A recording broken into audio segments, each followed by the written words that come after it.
Happy Thursday, everybody. It's Chamber Check-In time. And today I'm so excited to share the story of Karen Day. She's the publisher and editor of a magazine here locally called Idahome Magazine. Hi, Karen. Hi, Paul. Thanks for having me. It's exciting to be here, even though I'm up in Sun Valley where it's 20 degrees cooler. That's awesome. I'm so excited. I can't wait to get to our conversation and share a little bit more about your history of work, the cool things you're doing. But I get to thank our series sponsor first. Thank you, Delta Dental of Idaho. Karen, Delta Dental of Idaho has been providing high quality dental insurance benefits to Idahoans for over 50 years. And they've got the benefits that are backed and designed by the largest network of dentists in the country. And with that, I get to share one of their fun factoids from their Tooth Truth series. Easy for me to say. And here's a short little clip. Here we go. Did you know that kids laugh around 400 times a day and adults just 15 times a day? Lighten up, adults. I love that one. We need to laugh more. I do too. I just watched a TED Talk about why we need to laugh more for the endorphins. So get funny, also, Paul. Get funny. I like. I'm always laughing. No pressure. No pressure. So Karen, this is like your second year as a chamber member with the magazine. So before we get to the magazine, you have a very interesting history of work in your career. And I really want to take this opportunity to use this platform to share that story. So can you give me a little bit more information about your history of work, and let's share it with our viewers today? Sure. I mean, some people might think it's insane instead of interesting. It's all, but I love the euphemism. Thanks. So I came to Idaho about 20 years ago. I was coming out of working in Iraq and Afghanistan actively as a war zone reporter, independently for CNN and mostly for NBC Nightly News.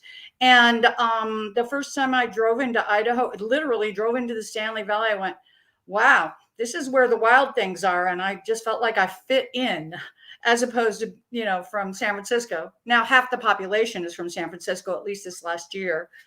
And now that I'm almost in Idaho, and I'm like, oh, all these Californians are moving in. What are they thinking? So I did that for many years, and I ended up going into making independent social justice documentaries because my focus was always women and girls in war zones. And those stories that are somewhat altruistic, or some people might call them depressive, compassion fatigue, we're not really getting the coverage that they deserved. So I decided to start making films on my own. And that was how I made the jump into documentary films. I'm now 19 independent documentary films later. And this year I'm really honored because I won the governor's award for the Idaho Arts. First time ever a filmmaker and a female. Thank you. Yes, I'm definitely female. Pronouns. That's also confusing for me. Well, actually, it's not confusing for me. I know exactly who I am. And then I just won the Idaho Commission for the Arts Fellowship Award as well. It's like all of a sudden people paid attention to the fact that I've been doing this out of Idaho now for a good 2 decades. That's awesome. That's my background. That's my background. I had done a lot of, television work and a lot of print journalism. I wrote for so many magazines, including Oprah, which is how I ended up going to Afghanistan. And about 2 years ago, I began to think, why am I writing for national publications when we really need a non-advertorial literary magazine that covers important community issues in a beautiful and I like to say a realistic way. Non-advertorial means you can't influence the content. That's what advertising's for, right? Right. So that's how I started Idahome Magazine. It really did evolve out of a career in journalism, and I felt like it was time that we here in the Treasure Valley had a magazine that was worthy of the incredible life story and stories that were going on. And your publication, Idahome Magazine, is monthly, every other month.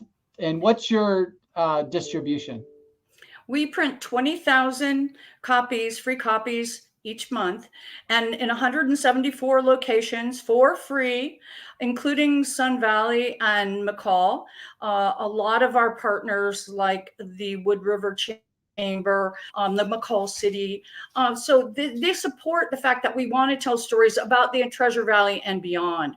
And one great thing that we've started was I was able to incorporate my filmmaking expertise and the movie Destination Idaho into the airport in a back-to-back 6-foot 4K 2-screen kiosk, where we also are since we've seen such an exponential growth in not just the valley but in the airport traffic, blowing through magazines. Somebody just sent me it was so fun, I just got a picture of on Instagram of the magazine in the Denver airport. Somebody had picked it up in Boise and taken it to Denver. So all of our stories are going way beyond Idaho. We have a very strong online readership. We've got over 80,000 loyal readers a month. 100, I see more than 100 now, but wow. 2 months ago, 100 in India, which was like, wow, people in India care about Idaho? Mm-hmm. I saw that kiosk when I was recently traveling, and it is a nice kiosk there right on that first floor as you walk past the security. And I was like, wow, Karen, that's so impressive. Well, what I really like is to be able to share the film Destination Idaho with people that are coming through, and for them to get a glimpse of, like I say, there are 3 states in Idaho. There's Eastern Idaho, and then there's the great state of Ada, and then there's Northern Idaho. And when I made that film and it launched in 2016, we went around the state with a partnership with Idaho Tourism Department and actually premiered it in 16 different cities at some fabulous little, like in Donnelly, in Cascade, they have a fabulous old theater that's been restored as a community project. Anyway, what I found was a lot of people were like, mostly the one thing they said was, I didn't know that about Northern Idaho or the great state of Ada. And that really is when I'm covering stories in Idahome the way we choose from, the great list of writers that we have and the content. It's always that I want people to read it and go, I didn't know that, or watch my film and go, I didn't know that. I saw a short clip as I was scouring through your website today, and I'll put it on the screen here, idahomemagazine.com. And I went right to you have like a trailer on there. And I loved how you used the road signs you put your creator's name, written by, produced by. That was really brilliant. Oh, I wish it was brilliant, but but thank you. I'll take the compliment. Since then, I produced another documentary, Bamboo and Barbed Wire, which has done very well. Just finished it was on a virtual film festival tour all of 2020 during COVID, very successfully. And we just finished last month a really wonderful event with Gina Davis. It was a benefit for Stop Asian Hate, where we had a live conversation with George Takei.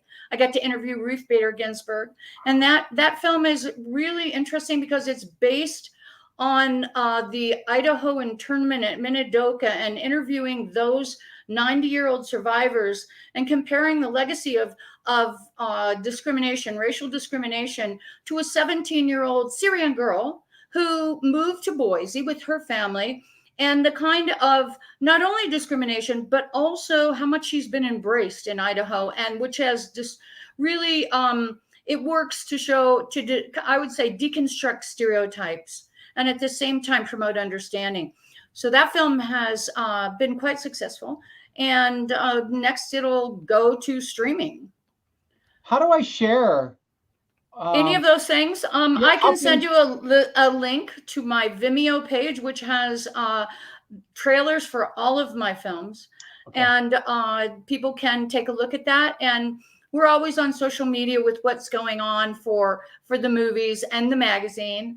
The next issue comes out today online, and it'll be on stands next week. It is Wild West Idahome, the best, the real and the unreal. We are really, we dive deep into a conversation with Congressman Mike Simpson about both sides of, the dam issue, and the kind of, people that are saying it's lunacy and the people that are saying it's a legacy, and what's the reality there. And then we also go really fun. I have to admit, I get to do the best part of this. I get to choose the stories I want to tell. Yep. So I went backstage at the Idaho Stampede,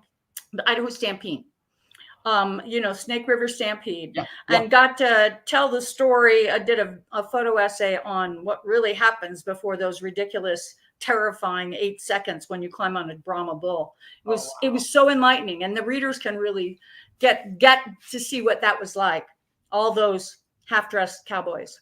I can't even imagine the amount. No, you don't want to imagine. The heart racing when you're on that beast that's about ready to be unleashed. Is there? Yeah. I mean, it's, and I get to say, oh, that's my day job. We covered the Boise Hot Shots this next month, which was, we should all just be, polishing their ash covered boots when we look at what's going on with the climate and the drought. So, I love being able to contribute to the community in a deeper way. There's one thing, there's news. We have a lot of great news sources, but on the other side, there's really the controversial issues, which, I like to say I'm one of those people that in terms of media, straddle the fence. I know what Idaho is like. And if we don't promote dialogue with both sides, then it doesn't work. We have a series that our former government affairs Matt Erpelding put together called In Search of Civility. And it's a great series, and you can watch it every month on, I think it's the second or third Tuesday. And he's always got great guests in there. Like you said, talking about both sides. And it's so important that we listen to both sides. Well, I know that series, Aunt Paula. It's really quite good, and we've talked about covering one of those issues in the magazine, and that kind of promotion of dialogue is the reason I no longer work for major media, and the reason I make independent documentaries. I made it didn't matter if it was the left or the right. It's very much, if people were willing to look, it's very much controlled by special interests and by political division. And most of the time, that's what it's promoting is what we say, if it bleeds, it leads, which is exactly why I left NBC Nightly, was because, they only wanted to tell the story of the little girls that had acid on them. They didn't want to tell the story of the girls that were risking their life to go to school every single day, or the teachers who were risking their life to teach them. So, there's stories everywhere. Idaho has fantastic stories. We may be a small state relatively in terms of population, not in terms of square miles. Right. But it is just amazing to me, the stories that we have come across the desk. And I go, these are pertinent, and they're also representative of, global issues, not especially something like racial discrimination. Right. Well, I get to be in the business community a lot, and I get to help share those business stories. And today I was at Commercial Tire, and I was talking about, I was meeting some of the new fellows there that are marketing guys, and they were telling me the story of how it all started. And I was like doing one of these, like, wow, tell me. And I love that stuff. That's the true grit of Idaho businesses. It is. And that's part of the charm of why everyone's moving here, this strong community. I always say, this is one of my taglines, that Idaho's like a turtle pool. You can see from the, like a kid's turtle pool. It's not very deep, but it's representative of everything that's going on. You can see from the top to the bottom. Everything is very apparent, where it's more diluted when you're in a more densely populated urban area. Right. But here we have urban and we have rural so closely related in the same turtle pool that it's a gift. It's a gift. It's really a gift. Well, it's definitely a gift if you're in media, but that thing you're talking about with community and being able to talk to people. My son came up from San Francisco and we went out to breakfast, and everybody's smiling and waving. He goes, "Do you know them?" And I go, "No." And he goes, "Well, what do they want from me? What's going on?"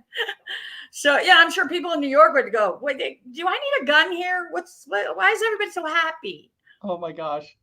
Yeah, there's no crime against happiness, that's for sure. Well, I want to make sure that we cover everything. Hey, how can we Destination support? Idaho. People can see it for free. I sent you the link, and I'm happy if you want to put that on a link on your website for people to watch the whole 82-minute film and learn about Idaho. I'll share that this afternoon on the LinkedIn. We'll put that on there. So please send that to me. Hey, is there anything else, Karen, while we have you for the short time, that you would like to educate the viewers on about Idahome Magazine? What I would say is print medium is becoming more and more rare because we have such a deluge of information available online. However, there is such a thing as online fatigue, and to be able to have a beautiful representative print copy of a magazine that you can show your friends or send to your friends online, and that you can read about the issues that you see maybe a snippet of in the news. But if you really want to go behind the scenes and know what's going on and see some beautiful photography and read the best writers in Idaho, pick up a magazine. It's at every Albertsons. Awesome. That's awesome. Karen, thanks so much for your time today. I truly appreciate your investment in the community through your chamber membership. And I'm just enlightened to be able to have a conversation with you. I look forward to the next time we can gather and cheers to a successful year, Karen. Yep. Hazy. You betcha. Thanks, Paul. And thanks for everything you do with the chamber. Absolutely. Have a great rest of your week.